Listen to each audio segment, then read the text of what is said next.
Hello everyone, welcome back to my channel master math lab. आज की हमारी class है previous year MCQ in board exam for class 10th। Already इस video का part 1 आया हुआ है जिसमें हमने question number 1 to 35 question discuss किए हैं जो रिसेंटली जो आपके बोर्ड एग्ज़ाम हुए हैं 10th के, जो पिछला सेशन रह चुका है, जो पिछला बैच था क्लास 10th का, उनके जो बोर्ड के एग्ज़ाम हुए, जितने भी उनके मैथ्स के जो सेट आए हैं, स्टैंडर्ड पेपर है या चाहे बेसिक पेपर है, उनमें से जितने भी इम्पॉर्टेंट एमसीक्यू जो बार बार पेपर में हर साल रिपीट हो रहे हैं, ठीक है, तो वो सारे एमसीक्यू टॉप 100 एमसीक्यू निकाले हमने। इसका पार्ट 1 ऑलरेडी आ गया हुआ है जिसमें 1 to 35 क्वेश्चन डिस्कस किए हैं। हर क्वेश्चन को डिटेल में डिस्कस किया है। जितने भी हर क्वेश्चन में फॉर्मूलाज यूज़ हो रहे हैं वो फॉर्मूलाज आपको वीडियो में मेंशन करवाए। जितनी शॉर्ट ट्रिक है सारी की सारी वीडियो में मेंशन की हुई, बहुत ही आसान और इजी लैंग्वेज में एक्सप्लेन किया है, ठीक है। तो यहाँ ये वाली वीडियो पार्ट 2 है। इसमें हमने क्वेश्चन नंबर 36 से लेकर क्वेश्चन नंबर 70 डिस्कस करना है। तो यहाँ पे भी हर क्वेश्चन में जो जो फॉर्मूला यूज़ हो रहा है, जो शॉर्ट ट्रिक यूज़ हो रही है, जो इम्पॉर्टेंट पॉइंट हैं, जैसे हमने लास्ट वीडियो में डिस्कस किए थे, वो सारी चीज़ें इसमें डिस्कस करेंगे। तो अगर आपने पार्ट 1 नहीं देखा हुआ तो पहले पार्ट 1 देख लो और अपने नोट्स ज़रूर बनाते रहना साथ में, क्योंकि इम्पॉर्टेंट चीज़ें, इम्पॉर्टेंट फार्मूलाज और बहुत सारी जो एग्ज़ाम के साथ रिलेटेड इम्पॉर्टेंट बातें हैं वो मैंने पार्ट 1 में भी बताई है और पार्ट 2 में भी हर क्वेश्चन के साथ साथ हम ये चीज़ें डिस्कस करते रहेंगे। तो स्टार्ट करते हैं क्वेश्चन नंबर 36, यानी ये वाली वीडियो का हमारा क्वेश्चन नंबर 1 है। The distance of a point -3,4 from the Y axis. एक पॉइंट दिया गया है, उसका आपने डिस्टेंस फाइंड करना है फ्रॉम दी वाई एक्सिस। तो हमारे पास, हमें पता है हमारी कोऑर्डिनेट ज्योमेट्री में हमारे पास दो एक्सिस होती हैं। एक होती है एक्स एक्सिस जो हॉरिजॉन्टल होती है, दूसरी होती है वाई एक्सिस जिसको हम वर्टिकल एक्सिस भी कहते हैं, और यहाँ पे हमारे पास होता है ओरिजिन, ठीक है। तो क्वेश्चन उन्होंने दिया है हमारे पास कि -3 और 4 का डिस्टेंस फाइंड करना है फ्रॉम दी वाई एक्सिस।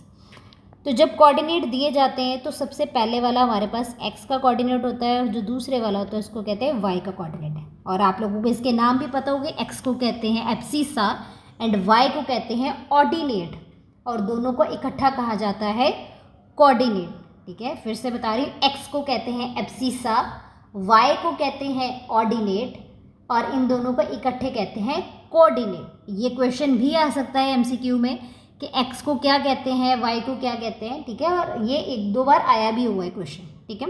तो ये भी आप नोट डाउन कर सकते हो, बहुत इंपॉर्टेंट है। तो यहाँ पे उन्होंने जो x की वैल्यू है वो हमारे पास है -3, x की वैल्यू है -3 और y की वैल्यू है 4। तो हमें पता है कि ये वाली साइड हमारा जो x होता है वो नेगेटिव होता है और नीचे वाली साइड जो हमारा y है वो नेगेटिव होता है। तो अगर मैं नॉर्मली इसको ग्राफ की हेल्प से, यहीं से कोऑर्डिनेट ज्योमेट्री जो ये जो हम ग्राफ बना रहे हैं, तो इसी से अगर मैंने इसको सॉल्व करना हो तो बहुत आसानी से आप सॉल्व कर सकते हो। देखो x आपको दिया है -3, तो मैं यहाँ पे कुछ मान लूँ, यहाँ पे 1 -1, यहाँ पे -2, यहाँ पे -3 होगा, और y 4 दिया है, 1 2 3 एंड 4। तो ये अगर मैं दोनों पॉइंट्स को कहीं से ज्वाइन करूँ तो ये मेरा लगभग यहाँ पे आ रहा है पॉइंट, ठीक है। जो आपको पॉइंट गिवन है -3 एंड 4, ये यहाँ पे आ रहा है पॉइंट। तो क्वेश्चन में उन्होंने बोला है डिस्टेंस फाइंड करना है इस पॉइंट का from Y axis. Y axis से डिस्टेंस फाइंड करना है, तो वाई एक्सिस तो ये सामने ही है ना, तो ये कितना डिस्टेंस है वाई एक्सिस से। तो ये जो आपका जो डिस्टेंस है ये किसके पैरेलल आ रहा है, बिल्कुल पैरेलल आ रहा है हमारी एक्स एक्सिस से, ठीक है। तो एक्स एक्सिस पे जितने पॉइंट आप शिफ्ट करें वही डिस्टेंस हो जाएगा इस पॉइंट का फ्रॉम दी वाई एक्सिस। तो x तो हमारा -3 था, तो डिस्टेंस तो नेगेटिव में नहीं होता ना, तो डिस्टेंस की वैल्यू हमारे पास क्या आ जाएगी, 3 यूनिट्स। तो क्वेश्चन का आंसर आ जाएगा ऑप्शन ए। तो यहाँ पे इन्होंने आपको कंफ्यूज करने के लिए -3 भी दिया हुआ है, ठीक है। तो डिस्टेंस जो है वो कभी नेगेटिव में नहीं होता, डिस्प्लेसमेंट नेगेटिव में हो सकती है लेकिन डिस्टेंस नेगेटिव में नहीं होता। आपने साइंस में पढ़ा हुआ है, फिजिक्स में, ठीक है, क्लास 10th और 9th में आपने फिजिक्स में डिस्टेंस एंड डिस्प्लेसमेंट पढ़ा हुआ है। डिस्टेंस कभी भी नेगेटिव नहीं होता, ठीक है। तो यहाँ से यहाँ पे उन्होंने पूछा था गिवन पॉइंट का distance from the Y axis. तो जब हमने डिस्टेंस देखा, कंपेयर किया, तो वो वाई एक्स एक्सिस के पैरेलल आ रहा था, बिल्कुल पैरेलल जा रही होती है। तो बिना सॉल्व किए, बिना कोई कैलकुलेशन किए आपका आंसर जो है आसानी से with the help of graph आ जाता है, ठीक है। और नेक्स्ट जो आप लोगों ने इसके रिगार्डिंग फार्मूला भी पढ़ा होगा, डिस्टेंस फार्मूला का हमारे पास, डिस्टेंस निकालने के लिए हमारे पास एक फार्मूला होता है डिस्टेंस फार्मूला, जिसमें अगर आपको दोनों पॉइंट्स गिवन हो, जैसे एक पॉइंट है -3 दूसरा -4 है, वैसे अगर आपको दोनों पॉइंट यहाँ पे गिवन होते, एक और पॉइंट होता, मान लो यहाँ पे 4 और 5 ऐसे करके कुछ पॉइंट होता, फिर इस बोला जाता कि इन दोनों पॉइंट्स के बीच में डिस्टेंस फाइंड करो। तो हमारे पास प्रॉपर इसके लिए क्या है, एक फॉर्मूला है जिसको हम कहते हैं डिस्टेंस फार्मूला, ठीक है। हमारे पास है डिस्टेंस फार्मूला। तो जो पहला कोऑर्डिनेट उसको x1 y1 मान लेते हैं, जो दूसरा कोऑर्डिनेट उसको x2 y2 मान लेंगे। डिस्टेंस फार्मूला में फिल करके आप उसकी वैल्यू निकाल सकते हो। तो ये चीज़ हमने ऑलरेडी जो है पढ़ी हुई है क्लास 10th में, ठीक है। तो अगर आपको वैसा क्वेश्चन आता है, दोनों पॉइंट गिवन होते हैं, तो आप डिस्टेंस फार्मूला की हेल्प से उसको फाइंड कर सकते हो। आई होप क्वेश्चन क्लियर होगा, ठीक है। तो बहुत ही सिंपल सा क्वेश्चन था। मूव करते हैं नेक्स्ट क्वेश्चन की तरफ। Question number 37। Question number 37 is which type of triangles are always similar triangle, ठीक है। सिमिलर ट्राइंगल, सिमिलर मतलब जो एक ही कैटेगरी में आते हैं, सिमिलैरिटी है जिनमें, कुछ फीचर्स सेम है, कुछ कैरेक्टरिस्टिक्स सेम है, उनको कहते हैं सिमिलर ट्राइंगल, ठीक है। तो यहाँ पे उन्होंने बोला है कौन सी ऐसी टाइप है ट्राइंगल की जो हमेशा ऑलवेज सिमिलर आ रही है, ठीक है, हमेशा सिमिलर आ रही है। तो सिमिलैरिटी में हमारे पास होते हैं कुछ क्राइटेरियाज जिनके बेस पे हम चेक करते हैं कि हमारे ट्राइंगल सिमिलर हैं या नहीं है। तो उसमें हमने पढ़ा हुआ है एक angle side angle similarity, side angle side similarity, side side side similarity, और एक लास्ट वाली पढ़ी है एंगल एंगल सिमिलैरिटी। 3 बार एंगल भी लिख सकते हैं, लेकिन 2 एंगल अगर सेम हो तो ट्राइंगल सिमिलर हो जाते हैं। तो एंगल एंगल सिमिलैरिटी। तो यहाँ पे हमने बताना है कौन सी ऐसी टाइप है जो हमेशा सिमिलर आएगी, मतलब कौन सी एक टाइप में से मैं 2 ट्राइंगल उठाऊँ तो वो हमेशा सिमिलर आएंगे ही आएंगे, ठीक है। तो इसकी हमारे पास एक ही एग्जांपल है। आप देखो कौन सा ऐसा ट्राइंगल है जिसमें, कौन सी ऐसी कैटेगरी है जिसमें एंगल हमेशा सेम रहता है, ठीक है। तो अगर हम राइट एंगल ट्राइंगल देखें तो उसमें एक एंगल सेम होता है 90 डिग्री। 2 अगर राइट एंगल ट्राइंगल बनाएंगे तो उनका एक एंगल 90 डिग्री वाला सेम तो आएगा ही आएगा, बाकी के 2 सेम आएंगे हमेशा, ये ज़रूरी नहीं है। तो राइट एंगल ट्राइंगल तो हमारा आंसर बिल्कुल भी नहीं है। एक्यूट एंगल ट्राइंगल, तो अभी acute angle triangle, acute angle तो 0 से लेकर 90 के बीच में कोई भी हो सकता है, ठीक है। तो ट्राइंगल में तो 3 ही एंगल है, तो ज़रूरी नहीं कि जो 2 ट्राइंगल मैंने बनाए हैं उनके तीनों एंगल सेम ही आ रहे हैं, तो ये भी कैटेगरी से बाहर।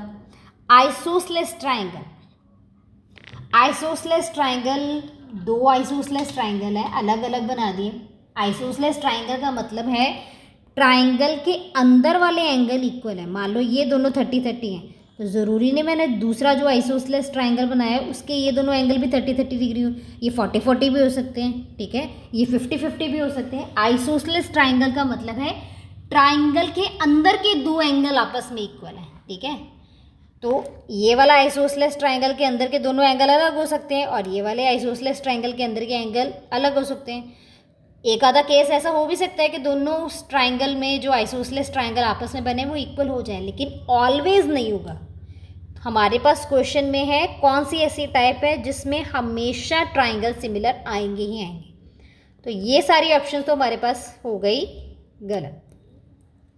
लास्ट ऑप्शन हमारे पास आती है इक्विलेटरल ट्राइंगल की। इक्विलेटरल ट्राइंगल की प्रॉपर्टी हमने पढ़ी है कि इक्विलेटरल ट्राइंगल की जो हैं सारी की सारी साइड्स आपस में बराबर होती है। आपस में मतलब एक ही ट्राइंगल की जो एक साइड है उसकी बाकी 2 के साथ इक्वल हो जाएगी। और अगर मैं यहाँ पे बड़ा सा ट्राइंगल बनाऊँगी, इसकी भी आपस में सारी साइड्स इक्वल होंगी खुद के साथ। अभी हमने सिमिलैरिटी चेक करनी है। तो एक प्रॉपर्टी हमने इक्विलेटरल ट्राइंगल के बारे में और पढ़ी है कि इक्विलेटरल ट्राइंगल में हर एक एंगल हमेशा क्या होता है, 60 degree.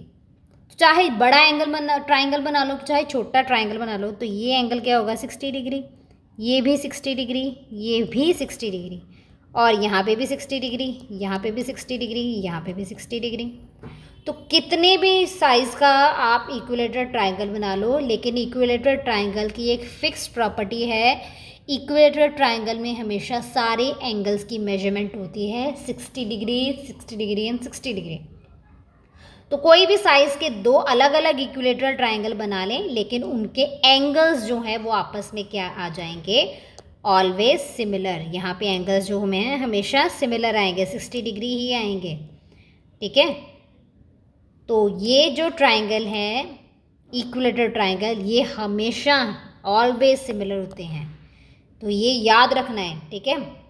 The type of triangle which are always similar is equilateral triangle. तो चीज़ें आप लोगों को MCQ तभी आएंगे अगर आप लोगों के बेसिक कॉन्सेप्ट्स क्लियर हैं। तो आपको पहली वीडियो में भी मैंने यही एक्सप्लेन किया था कि आपकी जो बेसिक कॉन्सेप्ट हैं, जैसे यहाँ पे सिमिलैरिटी का कॉन्सेप्ट यूज़ हो रहा है, तो आपको सिमिलैरिटी के कॉन्सेप्ट क्लियर होंगे तो आप इसका आंसर कर सकते हो, अदरवाइज आंसर नहीं हो पाएगा, ठीक है। तो मूव करते हैं क्वेश्चन नंबर 38 की तरफ।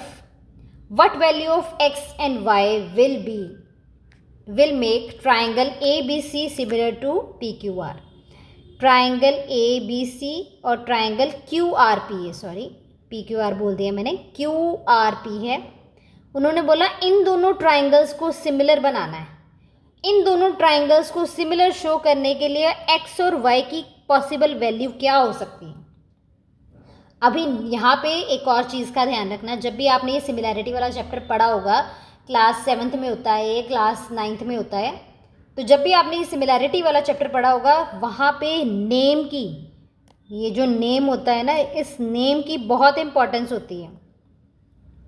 ये जो नेम है, ट्राइंगल का नाम आप कैसे लिख रहे हो, इसकी बहुत इम्पोर्टेंस है। अभी मैंने यहाँ पे बोला था ABC PQR, तो मैंने बोला ये गलत है, PQR नहीं है, सॉरी QRP है, ठीक है। सिमिलैरिटी में ये जो सीक्वेंस हम लिख रहे हैं इसकी बहुत इंपॉर्टेंस होती है। सिमिलैरिटी का मतलब है एंगल A को एंगल Q के बराबर होना चाहिए, एंगल B को एंगल R के बराबर होना चाहिए, एंगल C को एंगल P के बराबर होना चाहिए, ठीक है। AB को QR के बराबर होना चाहिए, BC को RP के बराबर होना चाहिए। तो इस तरह से हम इनका नाम लिखते हैं, इसलिए ये होते हैं नाम जो उनका कैसे किस फॉर्म में लिखा है ये ज़रूरी होता है, इसीलिए proper ABC similar to QRP। तो अभी इतना मैं अगर आप लोगों को ये वाला कॉन्सेप्ट क्लियर है कि नाम जैसे लिखा हुआ है ट्राइंगल का, उनमें रिलेशन होता है। जिस सीक्वेंस में नाम लिखा है, जो लेटर पहले लिखा है पहले ट्राइंगल का, जो लेटर पहले लिखा है दूसरे ट्राइंगल का, वो आपस में किसी तरह में रिलेशन में है। अगर आपको ये चीज़ क्लियर है तो ये क्वेश्चन आप विद इन सेकेंड सॉल्व कर सकते हैं, ठीक है। तो अगर मैं नाम देखूँ, मेरे पास नाम है ABC क्वेश्चन में QRP, तो यहाँ से मुझे ये चीज़ तो क्लियर होगी कि इन दोनों को सिमिलर प्रूव करना है। तो AB, जो AB है उसकी मेजरमेंट किसके कॉरस्पॉन्डिंग आनी चाहिए, QR के कॉरस्पॉन्डिंग आनी चाहिए। जो BC है वो RP के कॉरस्पॉन्डिंग होने चाहिए, और जो AC है वो QP के कॉरस्पॉन्डिंग होना चाहिए। तो इसी क्राइटेरिया को यूज़ करके, सिमिलैरिटी का जो कॉन्सेप्ट है इसको यूज़ करके हमने ये क्वेश्चन जो है सॉल्व करना है। तो सॉल्व करते हैं इसको, आप लिख लिया करो जो भी मेन पॉइंट्स होते हैं।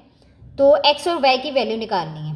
तो यहाँ पे हमारे पास है AB, नीचे क्या आ जाएगा, AB के कॉरस्पॉन्डिंग क्या था QR, is equals to AC के कॉरस्पॉन्डिंग हमारे पास क्या था QP, यहाँ पे आ जाएगा BC के कॉरस्पॉन्डिंग हमारे पास क्या था RP, ठीक है।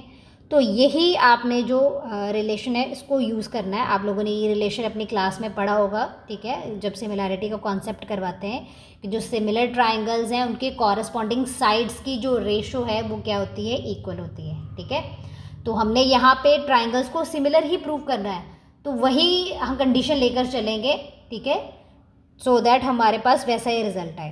तो यहाँ पे AB की वैल्यू है 2 सेंटीमीटर और QR की वैल्यू है 4 सेंटीमीटर। तो यहाँ पे अगर मैं पहला वाला पेयर देखूँ, साथ साथ मैं इरेज कर रही हूँ, साथ साथ वैल्यू पुट कर रही हूँ। यहाँ पे AB, तो AB की जगह पे हमारे पास क्या आ गया 2 सेंटीमीटर, और क्यू आर की जगह पे हमारे पास क्या आ गया 4 सेंटीमीटर। ठीक है, तो यहाँ पे अभी क्या निकालना है, हमने पी क्यू और आर पी निकालना। तो बारी बारी यूज़ करेंगे, पहले एक सेट यूज़ करते फिर दूसरा सेट, एक मैं निकालती हूँ दूसरा आप खुद निकालना। ठीक है, ये क्वेश्चन मैं हाफ कर रही हूँ, हाफ आप खुद करना। तो ए सी यहाँ पे ए सी की जगह पे हमारे पास क्या आ गया 3 सेंटीमीटर।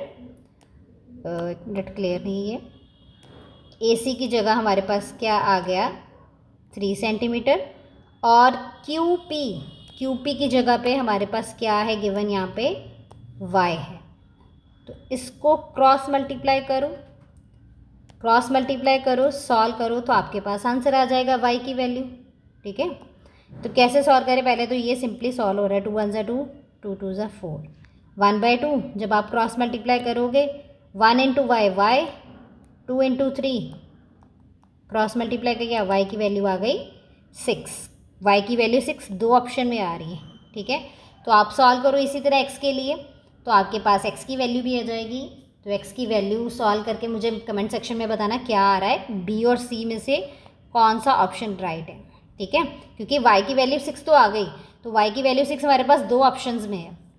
तो अगर तो एक ही ऑप्शन में होता तो डायरेक्ट x की निकालने की ज़रूरत नहीं होती, y आ गया, वो एक ही ऑप्शन में 6 आ रहा है y, तो ऑप्शन वही टिक लगा दो। लेकिन यहाँ पे दो ऑप्शन है जिसमें y आ रहा है 6। ठीक है, तो इसी तरह आप दूसरा पेयर यूज़ करो और उसमें से x की वैल्यू निकालो और मुझे कमेंट सेक्शन में बताना कि b और c में से फाइनल आंसर कौन सा आया। ठीक है, तो मूव करते हैं नेक्स्ट क्वेश्चन की तरफ। Question number 39। Question number 39. In the given figure, the angle of elevation of a point A from point C, angle of elevation, angle of depression, trigonometry chapter आ गया हमारा। ठीक है, application of trigonometry. Angle of elevation A point से C point तक है, ये angle निकालना है हमने। ठीक है, तो एंगल्स के लिए हमारे पास होते हैं ट्रिग्नोमेट्रिक रेशोज़ जो हम यूज़ करते हैं, साइन, कॉस, टैन। तो इसके लिए हमें एक फॉर्मूला जो है हमारे टाइम पे जो करवाते थे, आई थिंक आज भी मैंने स्कूल्स में यही सुना है, हम भी बच्चों को यही फॉर्मूला करवाते हैं सीक्वेंस याद रखने के लिए कि साइन, कॉस और टैन के जो है परपेंडिकुलर, हाइपोटेन्यूज और बेस के साथ क्या रिलेशन होता है। तो यहाँ पे फनी सा हमने भी पढ़ा है, आप लोगों ने भी पढ़ा होगा, पंडित बद्री प्रसाद हर हर बोले। तो जो पहला सिंबल होता है वो साइन के लिए है, जो दूसरा है वो कॉस के लिए, जो तीसरा सेट है वो टैन के लिए। तो यहाँ से कुछ भी उठा लें, मैं परपेंडिकुलर और ये वाला मेरा फेवरेट है टैन, तो मैं ये वाला उठा लेती हूँ। ठीक है, तो टैन थीटा यानी ये वाला एंगल ऑफ एलिवेशन, इसकी बात कर रहे हैं, टैन सी बोल दो इसको। टैन सी किसके बराबर है, परपेंडिकुलर ओवर बेस। परपेंडिकुलर की वैल्यू क्या है यहाँ पे 2, बेस की वैल्यू क्या है 2√3, 2 की 2 के साथ कटिंग हो गई, यहाँ पे आ गया 1/√3। टैन सी की वैल्यू आ गई 1/√3। अभी 1/√3 ट्रिग्नोमेट्री का जो टेबल है उसमें टैन जो कौन से एंगल पे 1/3 आता है, ठीक है, टैन 30 पे आता है। ठीक है, टैन 30, तो यानी यहाँ पे हमारे पास क्या आ गया, हमारे पास एंगल कितना आ गया, tan C is equals to tan 30, यानी सी जो एंगल हम ढूंढ रहे हैं, एंगल ऑफ एलिवेशन, सी की वैल्यू क्या आ गई 30 डिग्री, यानी ऑप्शन ए हमारा यहाँ पे क्या हो जाएगा, राइट आंसर हो गया।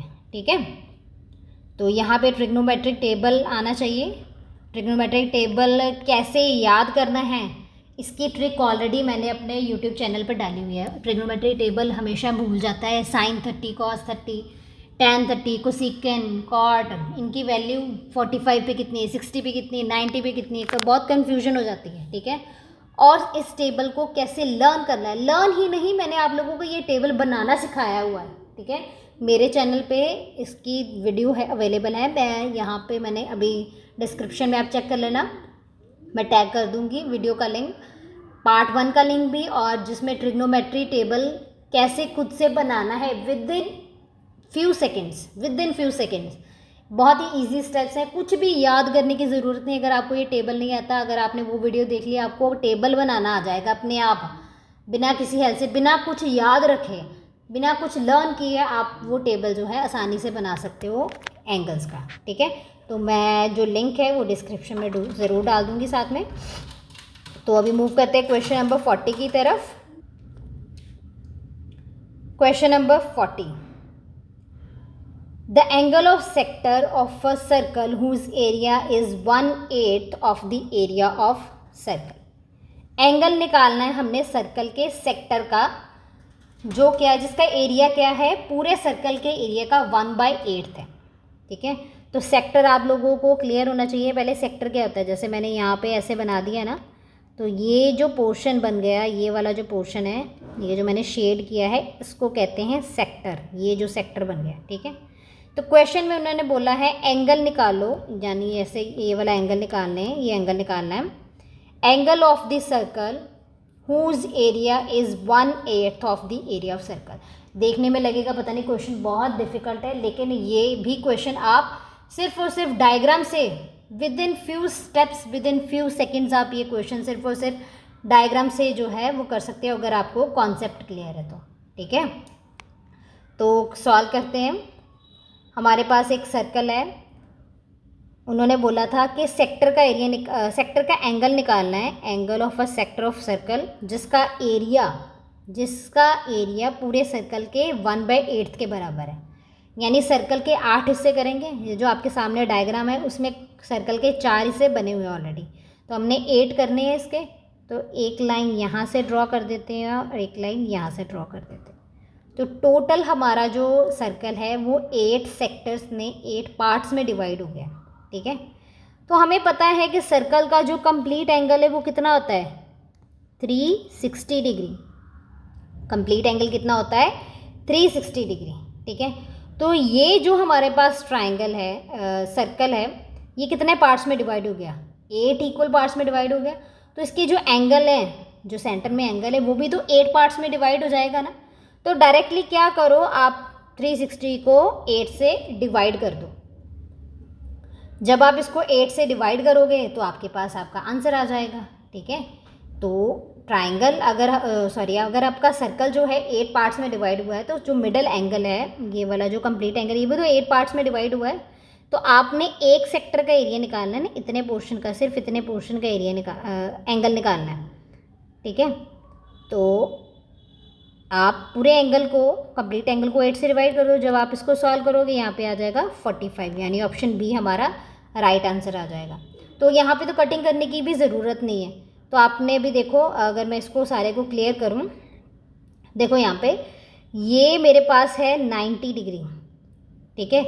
तो जब हमने इसमें लाइन ड्रॉ की, ये वाला इसका हाफ हो गया, तो 90 का हाफ क्या होता है, 45। यानी यहाँ से सीधा सीधा क्लियर हो गया कि हमारे पास जो सेक्टर बना है सर्कल का, by dividing the whole circle into 8 part, तो 1/8 जो पोर्शन बन रहा है उसका जो एंगल कितना है वो क्या आ गया, 45। ये भी 90, ये भी 90, ये भी 90, ये भी 90, और जब 90 को बीच में से फिर से कट करेंगे, ये 45 45 45। तो बिना कैलकुलेट किए भी आप इसको सॉल्व कर सकते हो। कॉन्सेप्ट क्लियर होना चाहिए, प्रैक्टिस होनी चाहिए प्रॉपर। और अगर आपने ये चीज़ें देखी हैं ऑलरेडी, तो पेपर में एक बार दिमाग में आ जाएगा कि हाँ, हमने वो वीडियो देखी थी, उसमें ऐसे ऐसे सॉल्व किया था, तो आसानी से हो जाना है, ठीक है। मैथ्स जो है वो प्रैक्टिस मांगता है, जितनी ज़्यादा प्रैक्टिस करोगी उतनी ज़्यादा एक्यूरेसी आएगी आप लोगों की, ठीक है। मूव करते हैं नेक्स्ट क्वेश्चन की तरफ। Question number 41, the perimeter of quadrant, again circle के पोर्शन की बात हो रही है। Perimeter of quadrant of the circle of the circumference 22 centimetre. एक सर्कल है जिसका सर्कमफ्रेंस दिया है, एरिया या फिर जो है रेडियस नहीं दिया, ना डायमीटर दिया है, सर्कमफ्रेंस दे दिया और पेरीमीटर पूछा है क्वाड्रेंट का। तो पहली ये चीज़ हम लोगों ने जब पहली बार सर्कमफ्रेंस पढ़ते हैं तो हमें ये चीज़ बोली जाती है, पेरीमीटर और सर्कमफ्रेंस सेम होता है एक एक्सटेंड तक। लेकिन जो सर्कल का पेरीमीटर होता है उसको हम सर्कमफ्रेंस कहते हैं, क्योंकि पेरीमीटर में हमने डेफिनेशन पढ़ी होती है लाइन सेगमेंट्स, और सर्कल में लाइन सेगमेंट्स ही नहीं होती, ठीक है। तो हम सर्कल के पेरीमीटर को कह देते हैं सर्कमफ्रेंस। यहाँ पे बहुत ही इंटरेस्टिंग क्वेश्चन है, और यहाँ पे हमेशा जो है ट्रिक होती है, मतलब फंस जाते हैं कि गलत आंसर हो जाता है ऑप्शन में। अगर यहाँ पे तो ऑप्शन में वो आंसर नहीं दिया हुआ, तो तो यहाँ पे अगर मैं आप लोगों को बताऊँ ना कि एक गलत आंसर अगर वो वाला ऑप्शन में आ जाए तो आप फंस जाओगे। कैसे फंस जाओगे?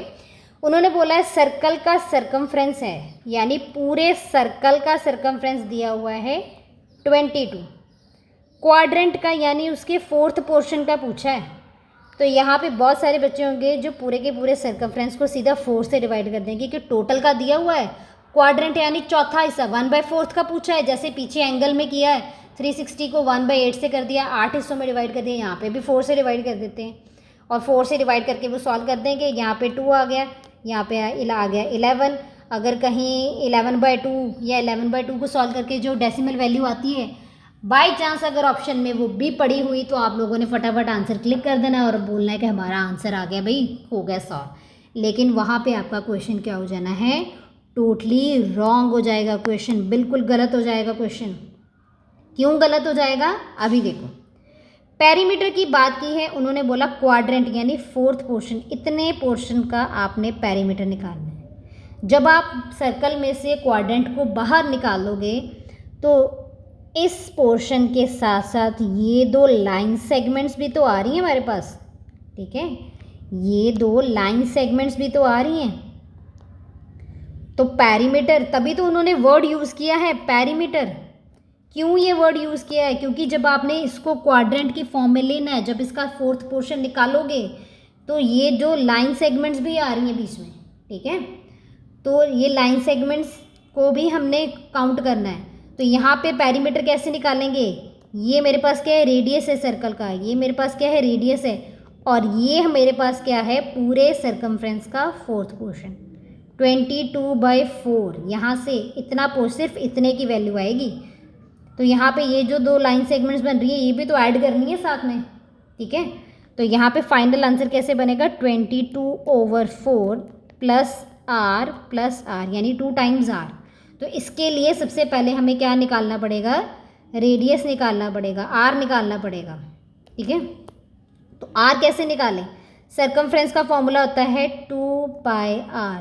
यहाँ पे रखो 22, सर्कमफ्रेंस 2/22/7 इंटू आर की वैल्यू 22 डायरेक्टली कट हो रहा है, 7 इधर जाके ऊपर चला जाएगा, ये 7/2। आर की वैल्यू क्या आ गई? 7/2।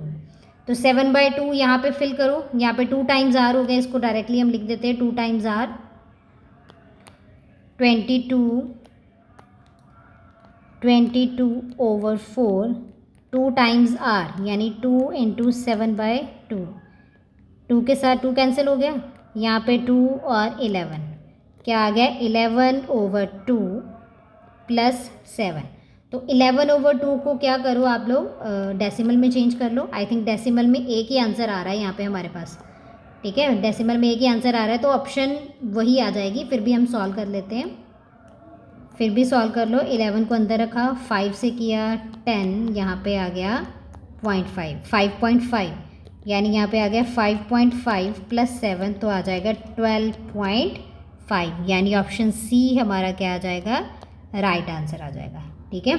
तो क्वेश्चन थोड़ा सा ट्रिकी था, थोड़ा कंफ्यूज करने वाला था, जिसमें उन्होंने जैसे पीछे क्वेश्चन पूछा था 1/8 का, तो डायरेक्टली हमने एंगल को 8 पार्ट में डिवाइड कर दिया। तो यहाँ पे पेरीमीटर यानी सर्कमफ्रेंस का फोर्थ पोर्शन पूछा था, तो गलती होने के चांसेस हैं यहाँ पे, ठीक है? तो ये क्वेश्चन इंपॉर्टेंट है, थोड़ा सा टाइम ले रहा है क्योंकि इसमें सॉल्व करने वाला पोर्शन है, कैलकुलेशन वाला पोर्शन है। अगर आपको 4-5 क्वेश्चन पेपर में ऐसे आ रहे हैं जो directly with in second solve कर रहे हैं, तो 1-2 क्वेश्चन ऐसे ज़रूर आएंगे जो टाइम कंज्यूमिंग होंगे, इसीलिए पेपर बैलेंस हो जाता है, ठीक है? तो जो क्वेश्चन ऐसे क्वेश्चन है उसको आप, अगर आपको लगता है कि कैलकुलेशन में ज़्यादा टाइम लग रहा है, तो जो पहले विद इन सेकेंड्स बिना सॉल्व किए क्वेश्चन हो रहे हैं उनको जल्दी से सॉल्व कर लो, और जो बाद में टाइम बचता है उसमें ये वाले क्वेश्चन सॉल्व कर लो, ठीक है? लेकिन क्वेश्चन की स्टेटमेंट भाई साहब ध्यान से पढ़ना, यहाँ पे बहुत ऐसे ट्रिकी क्वेश्चन आते हैं और एग्जामिनर को पता होता है कि यहाँ पे फंसेगा बच्चा, ठीक है? तो बहुत ध्यान से क्या चीज़ पूछी गई है, कैसे करना है, उसको देख के करना, ठीक है? तो अगर आप लोगों ने पहले प्रैक्टिस में ऐसा कोई क्वेश्चन किया होगा तो एग्ज़ाम में दिमाग में आ जाएगा कि हाँ भाई जब प्रैक्टिस की थी ऐसा क्वेश्चन किया था मैंने, ठीक है? तो मूव करते हैं क्वेश्चन नंबर 42 की तरफ। क्वेश्चन नंबर 42 है, a cone and the cylinder have a same height and same radius. एक आपके पास कोन है, दूसरा आपके पास सिलेंडर है जिनकी हाइट भी सेम है और रेडियस भी सेम है। The volume of cone and the volume of cylinder are in ratio. ये एक स्टैंडर्ड क्वेश्चन है, बेसिक क्वेश्चन है, ठीक है। ये बिना सॉल्व किए हो जाता है with the help of only formulas. तो ये जब आपको लोगों को क्लास में क्वेश्चन ये जो चैप्टर 13 चैप्टर करवाया होगा सरफेस एरिया वाला, कोन एंड सिलेंडर का, तभी क्लास में बता देते हैं टीचर कि कोन और सिलेंडर के जो फार्मूलाज हैं, वॉल्यूम का फार्मूला है, इनमें क्या रिलेशन है, ठीक है। तो पहले हम इसका फार्मूला देखते हैं। तो क्वेश्चन कुछ ऐसे है हमारे पास। उन्होंने बोला एक कोन है और एक सिलेंडर है जिसकी सेम हाइट है और सेम ही रेडियस है। तो यहाँ पे डायग्राम में कुछ ऐसा ही बन गया, एक सिलेंडर बनाया है, कोन बनाया हुआ है, बेस दोनों का ओवरलैप कर रहा है, इट मीन्स दोनों का रेडियस सेम है, ऊपर से भी दोनों की हाइट भी सेम है, ठीक है। उनकी वॉल्यूम का रेशो निकालना है, वॉल्यूम का रेशो। तो कैसे पूछा गया, volume of the cone and the volume of cylinder. यहाँ पे ये चीज़ का भी ध्यान रखना है कि कौन सी चीज़ पहले पूछी गई है, volume of the cone and volume of the cylinder. Volume of the cone to the volume of the cylinder. जो पहले पूछा गया उसको ऊपर लेना है न्यूमरेटर में, जो बाद में पूछा गया उसको डिनोमिनेटर में लेना है, ठीक है। तो यहाँ पे पहले आएगा वॉल्यूम ऑफ कोन, नीचे आएगा वॉल्यूम ऑफ सिलेंडर, ठीक है। तो कोन का वॉल्यूम क्या है हमारे पास, 1/3 पाई आर स्क्वायर एच, और सिलेंडर का क्या है, पाई आर स्क्वायर एच। पाई की वैल्यू तो सेम होती है और इनका रेडियस भी सेम था और इनकी हाइट भी सेम थी। सॉरी, यहाँ पे मैंने 1/3 लिखना था, 2 आ गया। चलो, यहाँ पे 1/3 है तो सब कुछ कट हो गया, यहाँ पे रह गया सिर्फ 1/3/1, तो ये बन जाएगा 1/3, ठीक है। तो ऑप्शन बी हमारा राइट आंसर हो गया। तो यहाँ पे भी मैंने बोला था ये चीज़ आपने न्यूमरेटर में क्या लिखना है, डिनोमिनेटर में क्या लिखना है, इस चीज़ की बहुत इंपॉर्टेंस है, ठीक है। अभी ऑप्शन में देखो 3:1 भी है, लेकिन वो तो हमारा आंसर नहीं है ना। अगर आप सिलेंडर को ऊपर लिख देते, कोन का नीचे लिख देते, फिर 3:1 आ जाना था, और वो ऑप्शन में भी पड़ा हुआ है, तो आप लोगों ने टिक कर देना है। तो ये चीज़ का ध्यान रखना है, जब भी रेशो की बात की गई है, जो नंबर पहले पूछा गया है वो ऊपर लिखना है, जो जिसके बारे में बाद में बात की गई है वो नीचे लिखना है, ठीक है। Volume of cone and the volume of cylinder, specially यहाँ पे लिखा जाता है the volume of cone to the volume of cylinder, ठीक है। लेकिन एग्जाम में जो पेपर आया था उसमें एंड यूज़ किया हुआ था, तो मैंने भी एंड यूज़ किया है। तो स्पेशली वैसे तो राइट फॉर्म इसकी क्या होनी चाहिए थी, the volume of cone to the volume of cylinder, ठीक है। तो यहाँ पे इस हिसाब से हमारा आंसर क्या आ रहा है, ऑप्शन बी राइट आंसर आ रहा है।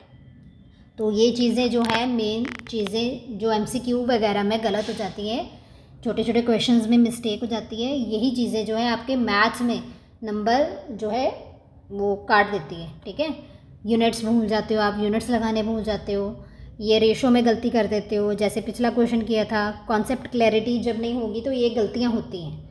और मैथ्स एक ऐसा सब्जेक्ट है जिसमें आप फुल बाय फुल मार्क्स आसानी से लेकर आ सकते हो, लेकिन वही चीज़ है, प्रैक्टिस और कॉन्सेप्ट बहुत इंपॉर्टेंट है यहाँ पे, ठीक है। तो मूव करते हैं क्वेश्चन नंबर 43 की तरफ। The following table show the marks scored by the 23 students of the class में टोटल 23 स्टूडेंट्स हैं, उनके कितने मार्क्स आए हैं, ये सारा टेबल हमें शो कर रहा है। 0 से 10 तक मार्क्स लाने वाले बच्चे कितने हैं, 5 बच्चे हैं। 10 से लेकर 20 के बीच में कितने बच्चों के मार्क्स आए हैं, 3 बच्चों के। 20 to 30 4 students, 30 to 40 8 students, 40 to 50 हमारे पास कितने स्टूडेंट्स हैं, 3 स्टूडेंट्स ऐसे हैं। तो क्वेश्चन क्या पूछा गया है, lower limit of model class, model class की लोअर लिमिट बतानी है। तो लोअर लिमिट क्या होती है, अपर लिमिट क्या होती है, आई होप आप लोगों को क्लियर है, ये चीज़ तो पता ही होगी। अगर 0 और 10 लिखा है तो ये हमारे पास लोअर लिमिट होती है, ये हमारे पास अपर लिमिट होती है, ठीक है। 10 और 20 में से 10 हमारे पास क्या हो जाएगी, लोअर लिमिट हो जाएगी, 20 क्या हो जाएगी, अपर लिमिट हो जाएगी, ठीक है। तो यहाँ पे उन्होंने क्या पूछा है हमसे, लोअर लिमिट, किसकी लोअर लिमिट पूछी है, मॉडल क्लास की। तो पहले मॉडल क्लास भी तो पता होना चाहिए होती क्या है। अभी तो यहाँ पे 5 कॉलम दिए हुए हैं, तो इनमें से मॉडल क्लास कौन सी है ये भी तो पता होना चाहिए। तो यहाँ पे भी अगेन आ गया हमारे पास कॉन्सेप्ट। कॉन्सेप्ट क्या है, मॉडल क्लास का। Model class is a class interval with the highest frequency वो क्लास इंटरवल जिसकी फ्रीक्वेंसी सबसे ज़्यादा है, जिसमें नंबर ऑफ़ स्टूडेंट्स की काउंटिंग सबसे ज़्यादा है, वो वैल्यू जो सबसे ज़्यादा बार रिपीट हुई है, वो मार्क्स जो सबसे ज़्यादा क्लास में आए हैं, तो वो कौन से हमारे पास 8 स्टूडेंट्स ऐसे हैं जिनके मार्क्स 30 to 40 के बीच में आए हैं। ठीक है, सबसे ज़्यादा फ्रीक्वेंसी कितने मार्क्स की आई है, 30 to 40 वाले मार्क्स के वाले बच्चे ज़्यादा हैं। ठीक है, तो ये हमारी क्या हो जाएगी, मॉडल क्लास। तो model class 30 to 40, lower limit क्या आ गई हमारे पास 30। अगर अपर लिमिट पूछा जाता तो आंसर क्या आ जाना था 40। तो यहाँ पे लोअर लिमिट पूछी गई है, तो लोअर लिमिट हमारे पास क्या आ गई है 30, यानी option C is the right answer. तो ये चीज़ें नोट डाउन कर लो। मॉडल क्लास क्या होती है, अपर लिमिट क्या होती है, लोअर लिमिट अपर लिमिट तो आई थिंक पता ही होगी। मॉडल क्लास भूल जाता है कई बार एकदम दिमाग से कि मॉडल क्लास क्या होता है, तो ये चीज़ें लिख लो मेन पॉइंट्स। ठीक है, तो मूव करते हैं क्वेश्चन नंबर 44 की तरफ। अगेन ऐसा ये क्वेश्चन हमने पार्ट 1 में भी किया था, और ये जो ऐसे क्वेश्चन होते हैं ना, मीन मोड मीडियन तीनों को इकट्ठा यूज़ करके सॉल्व करने वाले, और ये क्वेश्चन पेपर में पक्का आता ही आता है, 100% आता ही आता है। ठीक है, मैंने जितने भी सेट देखे हैं प्रीवियस ईयर के, हर सेट में ये वाला क्वेश्चन था ही था। तो क्वेश्चन हमने जो पार्ट 1 डिस्कस किया था उसमें भी इसका क्वेश्चन था, पार्ट 2 है इसमें भी ये सेम क्वेश्चन है। तो ये मैं क्वेश्चन लीव कर रही हूँ आप लोगों के लिए, सिर्फ आपको फॉर्मूला बता के इसको सॉल्व आप लोगों ने खुद करना है। तो मीन मोड और मीडियन के बीच में एक रिलेशन होता है, इस रिलेशन को यूज़ करके हम, अगर हमारे पास 2 वैल्यू दी है तो इनमें से तीसरा वाला निकाल सकते हैं। ठीक है, जैसे यहाँ पे मीन दिया हुआ है, मोड दिया हुआ है, मीडियन निकालना है, तो ऐसे कोई भी 2 दिए हों तो थर्ड वाला निकाल सकते हैं। रिलेशन क्या है, mode equals to 3 median minus 2 mean. तो ये वाला रिलेशन यूज़ करके आप लोग ये क्वेश्चन 44 आसानी से सॉल्व करते हो। तो बहुत ही सिंपल क्वेश्चन है ये। ठीक है, कमेंट सेक्शन में मुझे इसका आंसर ज़रूर बताना, क्वेश्चन नंबर 44 का आंसर क्या आया है। ठीक है, चलिए मूव करते हैं क्वेश्चन नंबर 45 की तरफ। नेक्स्ट क्वेश्चन है 45। A pair of die thrown simultaneously, जो डाई आप लोग लूडो में खेलते हो, ठीक है, 1 to 6 पार्ट होते हैं, उसके फेसेस होते हैं, उसको दो हैं, यानी पेयर की बात कर रहे हैं, साइमल्टेनियसली यानी दोनों इकट्ठी फेंकी है। जैसे वो आपने देखा ना महाभारत में वो खेलते होते थे, वो उनके पास भी लूडो की 2 इकट्ठियाँ फेंकते थे, वैसा कुछ है यहाँ पे, महाभारत आ गई शुरू की। ठीक है, हम भी खेलेंगे। Pair of die thrown simultaneously, let E donate the event. अभी कौन से इवेंट की बात कर रहे हैं हम, वो वाला इवेंट देखना है जहाँ पे sum of both numbers on the die is at least 9, यानी जब आपने दोनों डाई थ्रो किए, दोनों पे कोई ना कोई नंबर आया, उन दोनों के नंबर का टोटल एटलीस्ट यानी कम से कम। प्रोबेबिलिटी का क्वेश्चन है, स्टैट का क्वेश्चन आ गया यहाँ पे स्टैट का क्वेश्चन आ गया है, तो यहाँ पे एटलीस्ट, एटमोस्ट, एग्जैक्टली ये वर्ड यूज़ होते हैं, और यही चीज़ यहाँ पे कंफ्यूज कर देती है। ठीक है, यहाँ पे उन्होंने पूछा है sum of both number on the die, दोनों जो डाई हैं उनका जो सम है एटलीस्ट 9 होना चाहिए। एटलीस्ट 9 का मतलब है कम से कम 9, कम से कम 9। ज़्यादा से ज़्यादा कुछ भी हो सकता है, 10 भी हो सकता है, 11 भी हो सकता है, 12 भी हो सकता है। 12 से ज़्यादा तो नहीं होगा, क्योंकि मैक्सिमम नंबर 6 + 6 दोनों पे आ सकते हैं, तो 12 से ज़्यादा तो सम नहीं होगा।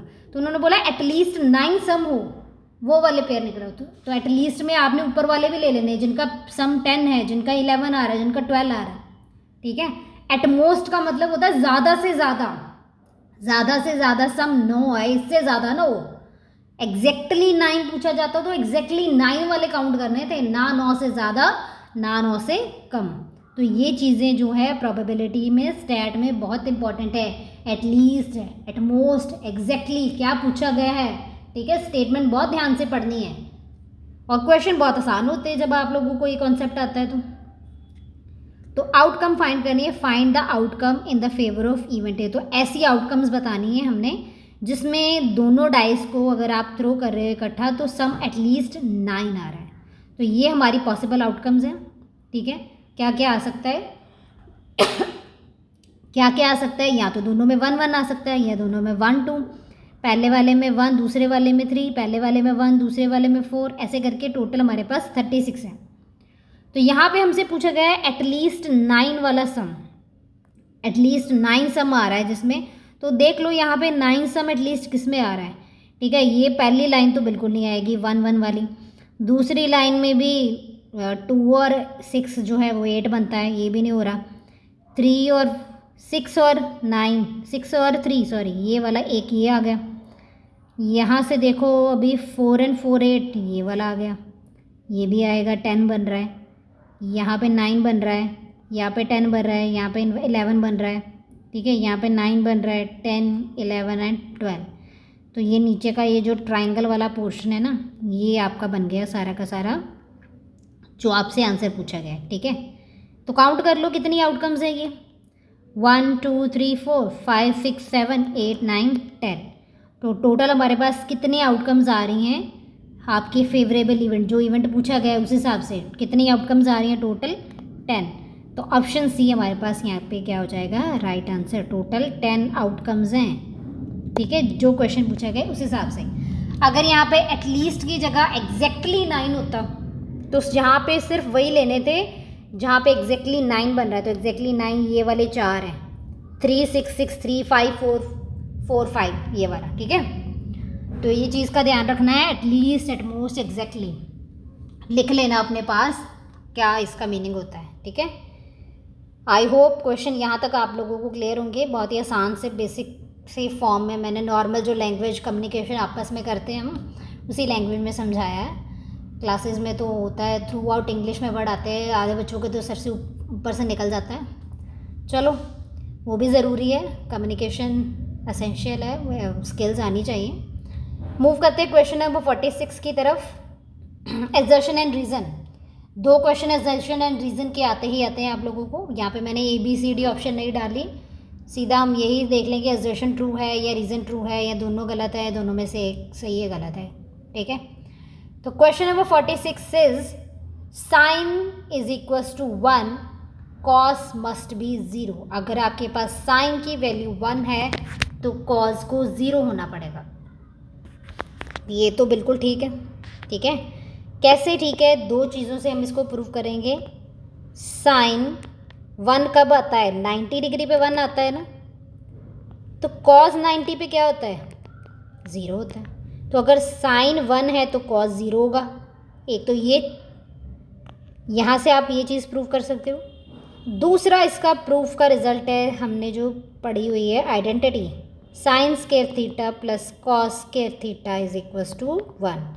अगर साइन की वैल्यू 1 है तो साइन स्क्वायर भी 1 आएगा, cos square theta is equals to 1। तो 1 और 1 के साथ कैंसिल हो गया, cos square theta is equals to 0। अगर कॉस स्क्वायर थीटा 0 है तो कॉस थीटा भी क्या आ जाएगा, 0 आ जाएगा। तो ये हमारे पास रिजल्ट आ गया। तो एजर्शन तो बिल्कुल सही है। रीज़न तो अभी हमने डिस्कस कर लिए नीचे। तो ये यहाँ पे लिखा होता है साइन 90 1 है तो कॉस 90 0 होता है। यहाँ पे रेशो दे देते थे, ये वाली आइडेंटिटी दे देते sine square theta plus cos square theta, लेकिन यहाँ पे उन्होंने दे दिया sine square theta minus cos square theta is equal to 1। ऐसी तो आइडेंटिटी है ही नहीं कोई, ठीक है। तो यहाँ पे एजर्शन ट्रू है और हमारे पास रीज़न फॉल्स हो गया। तो यहाँ पे आंसर हमारे पास सिर्फ क्या आ जाएगा, एजर्शन। जो ऑप्शन में लिखा हो गया only assertion is true and reason is false, उसको आपने क्या कर देना है, टिक कर देना है, ठीक है। रीज़न गलत है, एजर्शन जो हमारा है वो ट्रू है। नेक्स्ट मूव करते हैं question number 47। Again assertion and reason का क्वेश्चन है। Every quadratic equation has a 2 real root. हर क्वाड्रेटिक इक्वेशन के 2 रियल रूट होते हैं। रीज़न पूछा है quadratic polynomial have at most 2 zeros. ज़्यादा से ज़्यादा 2 ज़ीरोज़ होते हैं। तो दोनों स्टेटमेंट बिल्कुल ठीक है। क्वाड्रेटिक इक्वेशन का मतलब क्या होता है, जिसकी हाईएस्ट पावर 2 होती है। क्वाड्रेटिक इक्वेशन पढ़ी है ना, तो उन्होंने बोला है 2 रियल रूट्स होते हैं, ठीक है। इक्वल नॉट इक्वल की बात नहीं की, 2 रियल रूट्स होते हैं, ठीक है। हाँ जी, हमें पता है 2 रियल रूट्स होते हैं। एक्स की हाईएस्ट पावर 2 होती है, ब्रेक डाउन करते हो अब उसको प्रोडक्ट फॉर्म में वगैरह वगैरह करते हो तो 2 रियल रूट्स आते हैं। Quadratic polynomial can have at most 2 zeros. ज़्यादा से ज़्यादा 2 ही ज़ीरोज़ हो सकते हैं उसके। एक ज़ीरो का मतलब यहाँ पे है कि इक्वल वैल्यू आ गई, जैसे एक्स को सॉल्व किया और दोनों एक्स की वैल्यू सेम 1 1 आ गई, ठीक है। इसलिए एट मोस्ट वर्ड यूज़ किया है। तो यहाँ 1 2 आ गया, यहाँ 1 1 आ जाएगा, मतलब 2 सेम आ सकते हैं और 2 जो है सेम नॉट सेम आ सकते हैं, ऐसा हो सकता है। लेकिन 2 से ज़्यादा तो नहीं आएंगे ना क्वाड्रेटिक इक्वेशन के लिए, क्वाड्रेटिक पॉलिनोमियल के लिए। क्वाड्रेटिक में हाईएस्ट पावर जितनी होती है, जितनी हमारे एक्स की हाईएस्ट पावर है, उतना ही आपकी जो है उसके रूट्स आते हैं, उसके ज़ीरोज़ आते हैं। ठीक है, आप लोगों ने पॉलिनोमियल चैप्टर में भी पढ़ा होगा ये वाला। क्यूबिक के 3 रूट्स आते हैं ज़्यादा से ज़्यादा, स्क्वायर वाले के 2 आते हैं। ठीक है, और रियल रूट्स की बात हो रही है यहाँ पे। आप लोगों ने अभी वो +1 2 में जाकर आप पढ़ोगे, रियल के अलावा भी रूट होते हैं, लेकिन अभी 10th क्लास में भी आपने रियल तक ही पढ़ा है। तो रियल रूट्स यानी इसमें नेगेटिव भी कवर हो जाते हैं, पॉजिटिव भी कवर हो जाते हैं, डेसिमल वाली वैल्यू, फ्रैक्शन, रियल नंबर में सारे कवर हो जाते हैं। ठीक है, तो यहाँ पे हमारे पास एजर्शन भी ट्रू है, हमारा रीज़न भी ट्रू है। तो ऑप्शन वो टिक करना जहाँ पे assertion and reason both are true लिखा होगा। नेक्स्ट मूव करते हैं क्वेश्चन नंबर 48 की तरफ। Question number 48, if nth term of AP, nth term जो AP की है, यानी an की बात कर रहे हैं हम यहाँ पे, nth term of AP, an की बात कर रहे हैं, वो क्या है 5n - 6। nth term of AP is 5n - 6, then its common differences. Common difference निकालो। कॉमन डिफरेंस क्या आता है, 2 कंसेक्टिव टर्म्स के बीच में कितना डिफरेंस है।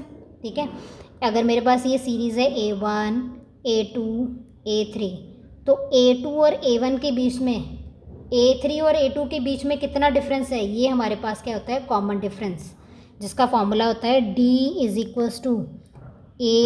AN + 1 - AN।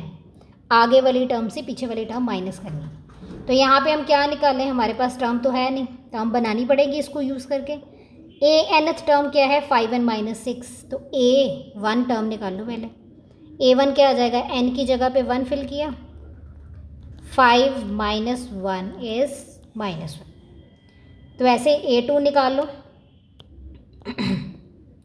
A2 निकाल लें, A2 कैसे आ जाएगा 5 × 2 - 6, 10 - 6 यानी क्या आ गया 4 आ गया हमारे पास। ठीक है, तो यहाँ पे A2 - A1, A2 क्या आया है हमारे पास 4 माइनस का 1, ब्रैकेट ओपन करोगे माइनस माइनस हो जाएगा प्लस, ये क्या आ गया हमारे पास 5, यानी ऑप्शन ए यहाँ पे क्या आ गई राइट आंसर। AP सीरीज़ का क्वेश्चन है, बच्चों को सबसे ज़्यादा आसान चैप्टर ही AP सीरीज़ का लगता है। ठीक है, AP सीरीज़ वाला क्वेश्चन तो बहुत ही आसान क्वेश्चन है, आप लोग खुद भी कर सकते थे, तो कुछ इतना इसमें बताने वाला नहीं है, सिंपल सा क्वेश्चन था। मूव करते हैं क्वेश्चन नंबर 49 की तरफ। Question number 49, one of the zero of a polynomial is, एक ज़ीरो यानी कि x का रूट दिया हुआ है, आपसे पूछा गया k की वैल्यू निकालो। ज़ीरो दिया हुआ है 1 - 3/2, तो हमें पता है जब ज़ीरो यानी रूट को हम अपनी इक्वेशन में पुट करते हैं तो इक्वेशन क्या हो जाती है 0 हो जाती है।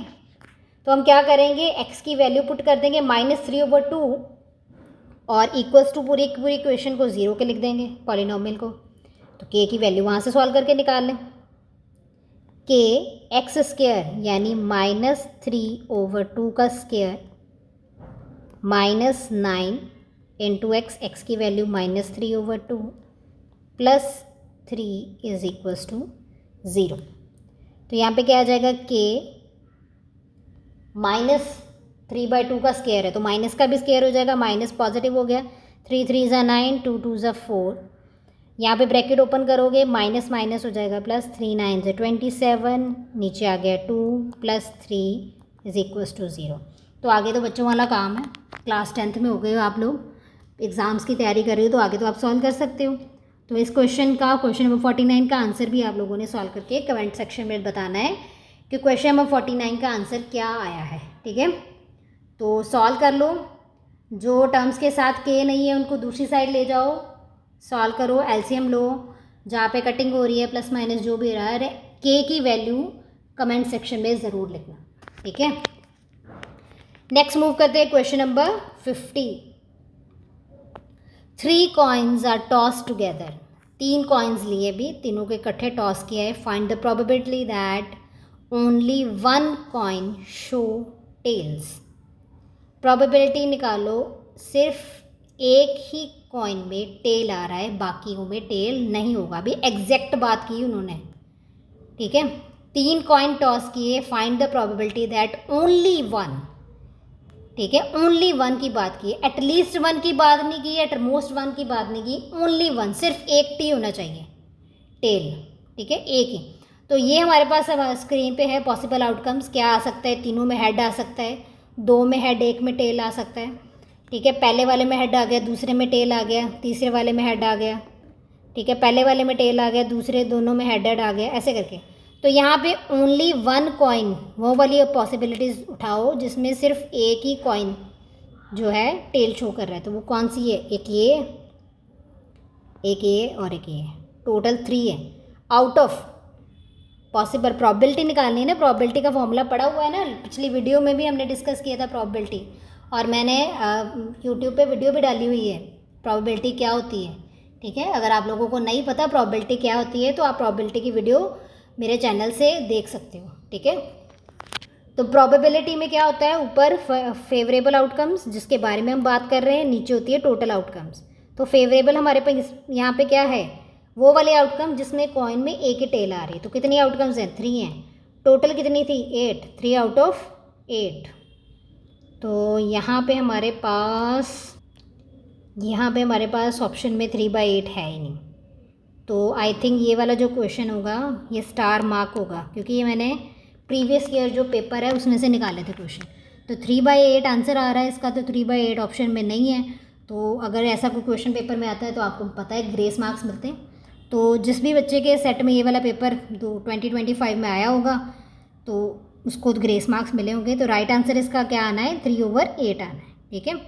Find the probability that only one coin show tail, एक ही कॉइन जो है टेल शो कर रहा है, वो हमारे पास सिर्फ 3 आउटकम्स थी आउट ऑफ 8, ठीक है। तो 3/8 आंसर इसका फाइनल आंसर है।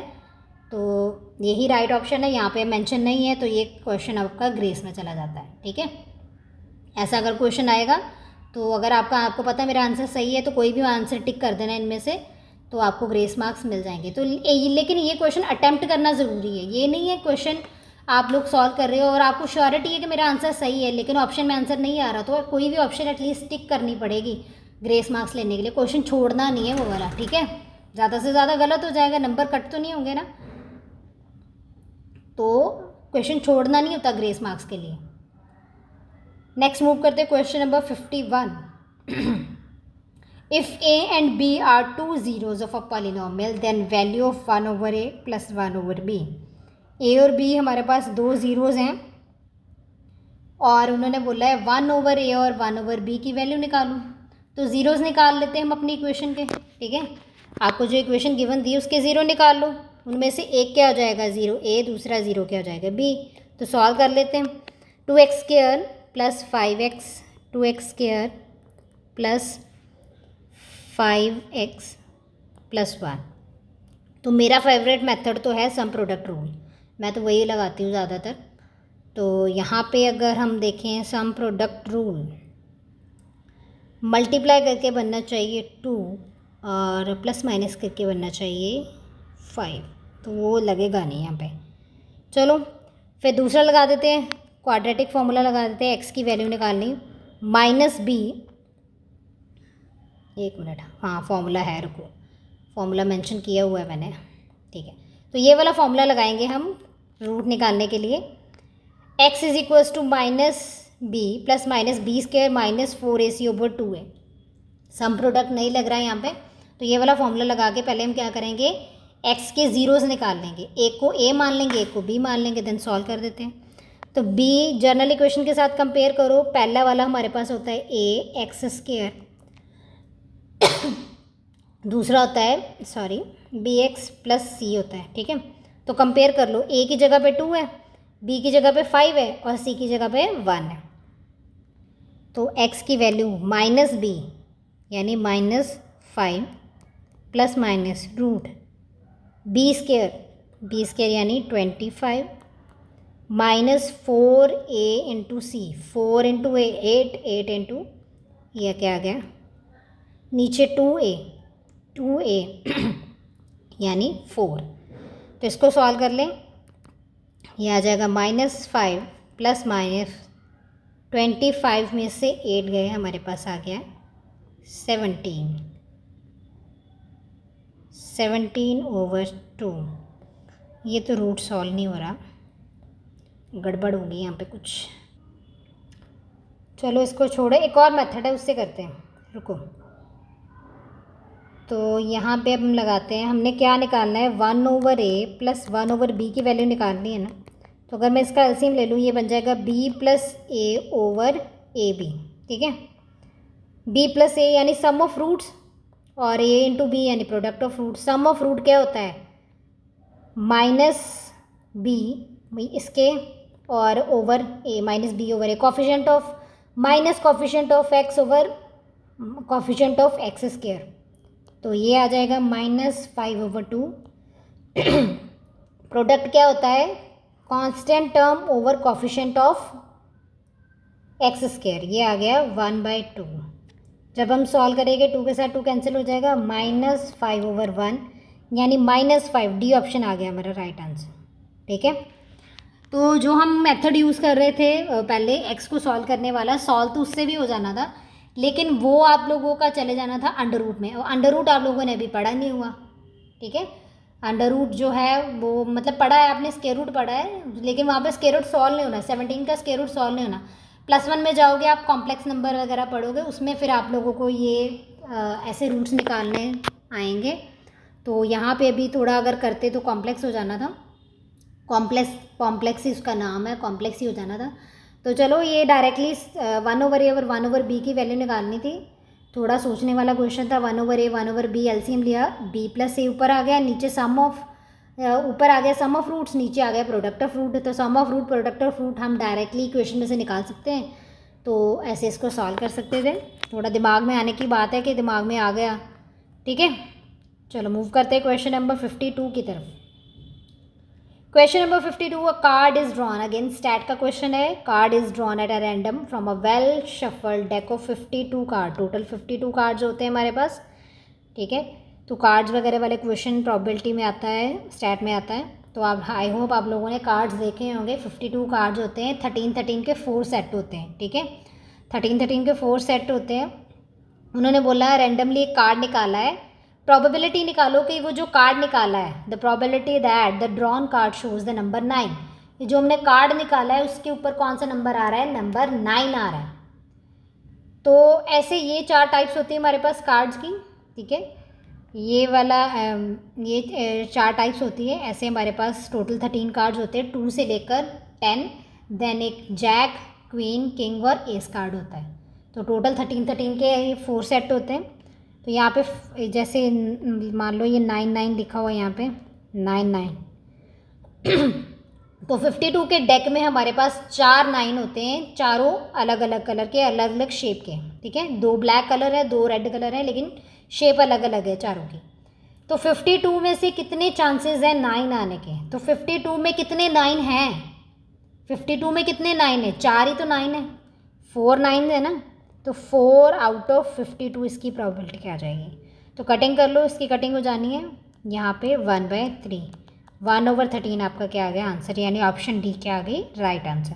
तो इसके जैसे जो आपने क्वेश्चन है वो चैप्टर में भी किए होंगे, ठीक है। तो उसी चैप्टर में ऐसे उसी क्वेश्चंस में से ही एक आधा पार्ट उठाकर उसका एमसीक्यू बन जाता है, क्योंकि जो आपने चैप्टर किया वो उसमें तो बहुत सारे पार्ट होते हैं ना, एक क्वेश्चन नहीं पूछते, बहुत सारे, एक ही क्वेश्चन में बहुत सारे पार्ट्स होते हैं, तो एक पार्ट उठा के उसका एमसीक्यू बन जाता है, ठीक है। चलो मूव करते हैं क्वेश्चन नंबर 53 की तरफ। The value of M for which the lines, 2 lines दी हुई हैं, 2 लाइन्स अगर पैरेलल हैं तो एम की वैल्यू क्या आएगी। तो पहले आप लोगों को पैरेलल की कंडीशन पता होनी चाहिए, ठीक है। 2 लाइन्स पैरेलल कब होती है, जब a1/a2 is equals to b1/b2 is not equals to c1/c2। ये वाला अगर आपके पास कंडीशन आती है तब लाइन्स क्या होती हैं, पैरेलल होती हैं। तो यहाँ से सेट उठा लो, ठीक है। एम की वैल्यू निकालने के लिए यहाँ पे एम की वैल्यू पूछी है ना, कौन सी वैल्यू, अगर यहाँ पे पूछा होता है इनमें से कौन सा एम नहीं हो सकता तो नॉट इक्वल वाला सेट उठाना है। यहाँ पे एम की वैल्यू पूछी है तो इक्वल वाला सेट उठाओ। तो a1 हमें पता है, जो पहली टर्म होती है वो e1 होती है, जो दूसरी टर्म होती है वो b1 होती है, जो तीसरी टर्म होती है c1 होती है। ऐसे ही दूसरी इक्वेशन में a2 b2 एंड c2। तो a1 है 14, a2 आपके पास है 3, इज इक्वल्स टू B1 हमारे पास m है जिसकी वैल्यू निकालनी है और B2 है 2। क्रॉस मल्टीप्लाई कर दें, 14 into 2 is equals to 3 into m। ये आ गया 14 into 2 28 is equals to 3m। 3 यहाँ से शिफ्ट करो दूसरी साइड, 28 ओवर 3। तो यहाँ पे माइनस तो कहीं पे भी नहीं है, तो आंसर तो पॉजिटिव में आना चाहिए था। यहाँ पे इक्वेशन में भी कहीं पे माइनस नहीं है, तो यहाँ पे ऑप्शन गलत है, यहाँ पे माइनस नहीं आना चाहिए। ठीक है, ऑप्शन नंबर सी में। तो ये ग्रेस वाला क्वेश्चन आ गया। तो m की वैल्यू हमारे पास क्या आ गई 28 ओवर 3, यानी सी ऑप्शन यहाँ पे राइट आंसर है, बट माइनस नहीं आना, माइनस निकालना पड़ेगा। ठीक है, चलो मूव करते हैं क्वेश्चन नंबर 54। 54 से पहले हमारा कॉन्सेप्ट आ गया जी